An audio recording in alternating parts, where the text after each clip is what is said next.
At a recent members-only autograph session held at the International Center for Photography, we caught up with Annie Leibovitz. You came to see the exhibit today? Annie's portraits, like this one of Dolly Parton and Arnold Schwarzenegger, are some of the most famous magazine pictures ever published.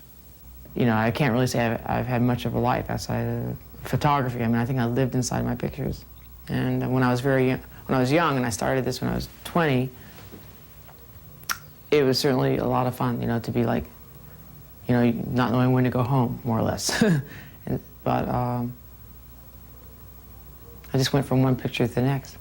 I worked with Lily Tomlin and Richard Pryor before they, you know, no one knew their names. You know, Rolling Stone was the first to, like, put them, you know, to work with them and write stories about them. I think that I managed to, I knew that that was the picture of Jerry Lewis that I wanted to take before I started working with him. You know, most comedians I work with are really not that happy as people. I love the Steve Martin picture. I see a portrait of Steve Martin not being like a face shot or something, but Steve Martin is more of a concept than, you know, than let's say a portrait, than a head shot. So we sat down in his living room in L.A., and he was looking around his living room, and he had just acquired a Franz Klein painting, and which, of course, no one, you have to, I mean, I've only seen them in museums. They cost like $1 million or something. Not quite $1 million, it's exaggeration, but so he said, well, I'd like to be in that painting, you know. So I looked at the painting. At first I saw Steve as a big black, you know, dot, you know, in the painting, but I said, okay, you know, and we hired a Disney scenic painter to come in and paint him, and then we did it right in his living room. And I love that it has it's set up, but it also has a lot of elements of realism involved in it. You know, it is Steve, it is his living room, it is his painting, you know, and it's his idea, which I think it really shows him.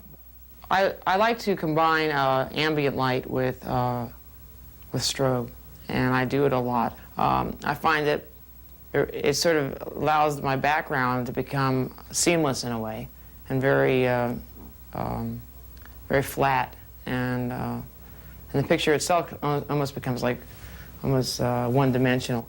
By lighting the subject in the foreground, I find that I can like pop them, they pop forward, and then I leave the camera open to get the background. In other words, it's a long exposure. It's a short exposure on the foreground, on your subject, and then the camera stays open for the background. The way I approached photographing John and Yoko for the cover of Rolling Stone was that they had been together for over 12 years, and that was the story. So I wanted both of them together in an embrace. And that picture was taken the afternoon that he was killed that night. He was shot that night. And John, you know, he didn't know the idea till I got there in the morning. And he got right into it. He said, no problem, you know. And that was John. You know, he was willing to go to extremes, you know, to express his point. And so he was killed that night. He saw the Polaroids. He loved the Polaroids. He thought it really expressed his relationship with Yoko. And I promised, he was really afraid that the Rolling Stone wasn't going to run it on the cover because he felt that Rolling Stone really just wanted to run him on the cover. He wasn't going to run Yoko, and I promised him it would be on the cover. So when he was killed that night, I pulled myself together the next morning and went into Rolling Stone, and they were already mocking up a cover for just his face, you know, on the cover. And I said, no way, you know, this is John Lennon, this is the way it's going to be. So we ran the shot of him naked. I thought it was also very brave of Rolling Stone to do that, you know. I mean, I want to continue my portrait work, but I want to start getting away from all the lights and the carrying assistance. And I plan to do some 35mm work, you know, just out in the field, as they say, going off for 2 or 3 weeks at a time. Possibly some work for Geo magazine, and back by myself again, which I miss a lot.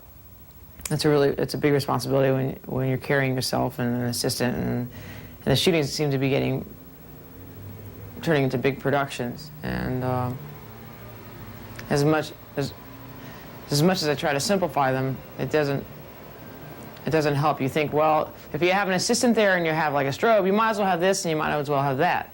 And that's true. I mean, the only other way to do it is like not have anything with you except, you know, your camera. And anyone who takes pictures knows that that's hard enough to carry around. So I plan to go off and do things you've never seen before. Perhaps it's Annie Leibovitz's intensity and dedication to her art that convinces celebrities to reveal sides of themselves that the camera has never seen before.